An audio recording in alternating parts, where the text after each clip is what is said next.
semuanya, apakah teman-teman tahu apa saja kerjasama bilateral dan multilateral yang dilakukan oleh bangsa Indonesia?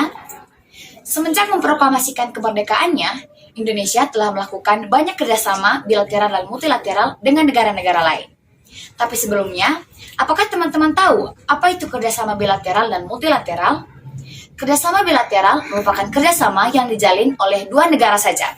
Sedangkan kerjasama multilateral merupakan kerjasama yang dilakukan oleh lebih dari dua negara. Kami dari kelompok 5 akan mengambil beberapa contoh kerjasama bilateral dan multilateral yang dilakukan oleh bangsa Indonesia dengan negara-negara lain. Selain itu, kami juga akan menyampaikan pendapat kami berkaitan dengan kejadian-kejadian atau kerjasama-kerjasama tersebut. Oke, baik teman-teman, di sini saya akan menjelaskan kerjasama bilateral. Jadi kerjasama bilateral itu kerjasama antar dua negara. Jadi contoh pertama yang kami jelaskan di sini yaitu kerjasama antara Jepang dan Indonesia. Jadi kerjasama ini telah disepakati oleh Presiden Joko Widodo.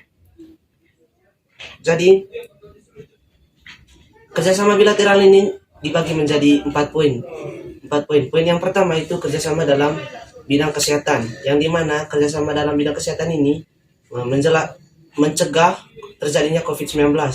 Kemudian poin yang kedua kerjasama dalam bidang travel corridor arrangement atau bisnis esensial, yang dimana itu memperluas menteri-menteri luar negeri. Kemudian poin yang ketiga memperkuat kerjasama antara bidang ekonomi, yaitu relokasi dan peluasan Jepang di Indonesia. Kemudian poin yang keempat kerjasama dalam bidang pertahanan dan keamanan, yang dimana itu Jepang memberikan pinjaman kepada Indonesia sebesar 50 miliar yen atau setara dengan 6,9 triliun rupiah. Jadi kedua negara ini bekerja sama dalam jangka pendek.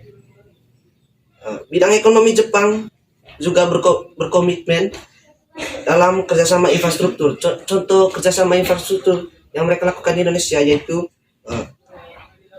semi cepat antara transportasi Jakarta menuju Surabaya. Kemudian pulau-pulau yang terluar menjadi memperluas. Kemudian dalam bidang pertahanan teknologi itu mempertingkat dan memperluasnya. Di sini saya akan menjelaskan kerjasama bilateral antara negara Indonesia dengan negara Brunei Darussalam. Bagaimana kerjasama antara Brunei Darussalam dengan Indonesia? Nilai perdagangan antara Indonesia dengan Brunei Darussalam di bidang lain dapat dianggap meningkatkan kerjasama. Misalnya, Brunei Darussalam tertarik untuk berinvestasi di bidang perkapalan, perikanan, dan pertanian. Menurut pemasok, sudah ada beberapa hal yang dilakukan, contohnya antara pemerintah Indonesia dan pemerintah Brunei Darussalam sudah melakukan kerjasama untuk mengembangkan bisnis unggul tanaman padi jenis khusus yang akan dikembangkan di dua tempat. Selain itu, pemerintah Brunei Darussalam tertarik untuk membeli peralatan atau alat utama sistem pertahanan dari Indonesia. Sekian kerjasama dari Brunei Darussalam dengan Indonesia. Indonesia tingkatkan peran kerjasama multilateral untuk pemulihan ekonomi dan kesehatan masyarakat di pandemi. Bangkok, Thailand, dan Indonesia kembali dipercaya untuk memimpin pembahasan isu-isu pemulihan ekonomi dan kesehatan masyarakat di UNICEF. Peran ini dijalankan oleh Duta Besar Republik Indonesia, Bangkok, dan Wakil Tetap Republik Indonesia UNICEF, Rahmat Budiman, Duta Besar sebagai Ketua Dalam MPFD. Third session of the committee, Armida S. menggarisbawakan arti penting pembangunan ekonomi di masa pandemi. Armida menyatakan bahwa pandemi COVID-19 telah memberikan kesempatan untuk mempertimbangkan kembali kebijakan dan strategi serta menyelaraskan sumber daya fisikal dan keuangan dengan upaya pembangunan yang akan memberikan hasil yang signifikan di masa depan. Pembahasan ini juga dihadiri secara virtual oleh Menteri Keuangan Republik Indonesia, Sri Mulyani Indrawati, yang menekankan upaya Indonesia dalam pemulihan pasca pandemi yang inklusif, tangguh, dan berkelanjutan. Pemulihan inklusif akan tergantung pada bagaimana pemerintah merancang kebijakan sehingga no one is left behind, ungkapnya. Prioritas pemulihan inklusif harus juga fokus pada upaya penyelamatan masyarakat melalui strategi pemberian vaksin, pengujian penelusuran dan pengobatan COVID-19, serta membangun sistem kesehatan yang andal dan efektif. Selain itu, juga diperlukan pemberian dukungan kepada masyarakat dan keluarga miskin dengan menciptakan jaringan pengaman sosial dan memberikan subsidi pemerintah. Misalnya untuk pengguna listrik dan internet. Dukungan terhadap UKM penting untuk memberikan akses new capital yang memerlukan kerjasama erat dengan lembaga keuangan yang didukung dengan akses terhadap teknologi digital. Komite on MPFD bertemu setiap 2 tahun dan berfungsi sebagai platform untuk mengevaluasikan kebijakan dan opsi pembangunan ekonomi regional, serta pendekatan terpadu untuk membiayai pembangunan. Pada sesi ketiga ini, dibahas sebagai langkah fiskal, moneter keuangan yang akan mendukung kawasan dalam pendapatan kembali momentum perekonomian, memastikan bahwa pemulihan selaras dengan tujuan pembangunan berkelanjutan atau SDGs. Setelah kita mendengarkan penjelasan video tadi beserta penjelasan yang dirangkum oleh teman-teman, kali ini saya akan memberikan tanggapan berkaitan dengan kerjasama yang dilakukan tersebut. Saya akan menjelaskan berkaitan dengan kerjasama antara Indonesia dengan Jepang. Dalam hal kerjasama tersebut ada 4 sub pokok yang dibahas. Yang pertama berkaitan dengan mencegah dalam bidang kesehatan, yaitu mencegahnya terjadinya penularan COVID-19. Hal ini itu membawa begitu banyak dampak positif bagi negara kita. Karena kita tahu bahwa Jepang ini merupakan negara maju, otomatis mereka memiliki begitu banyak penelitian untuk mencegah terjadinya COVID-19 ini. Lalu yang kedua berkaitan dengan kerjasama esensial. Kita tahu kerjasama esensial ini merupakan kerjasama di mana suatu negara itu kerjasama dalam memenuhi kebutuhan pokok masyarakat.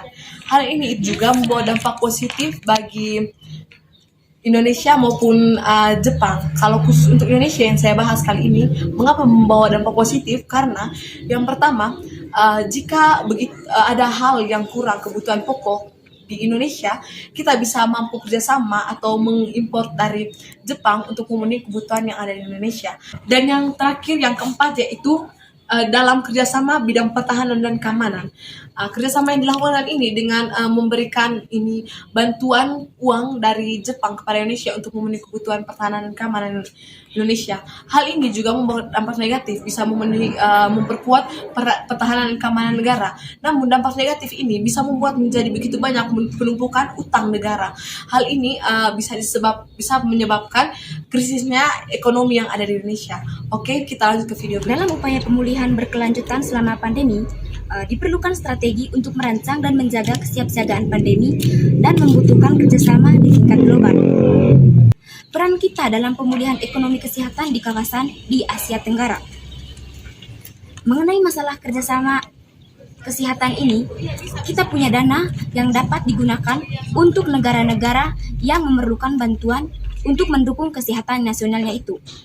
Nah, kita sedang menghadapi masalah, kita tidak pernah lupa untuk terus memperkuat kerjasama dalam konteks kawasan, karena apalagi kalau kita bicara ketahanan kawasan, tidak akan dapat tercipta tanpa adanya ketahanan nasional masing-masing.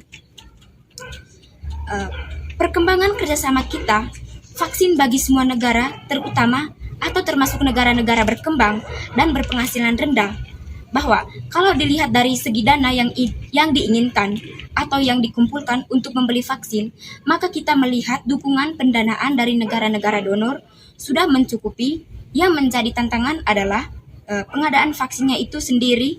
Tentunya Grafik sudah melakukan kontrak dengan banyak produser vaksin, tetapi dinamika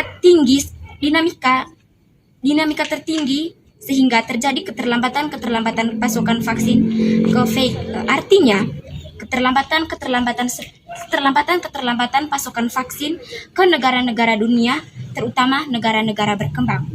Itu saja pemaparan video dari kami. Sekian dan terima kasih.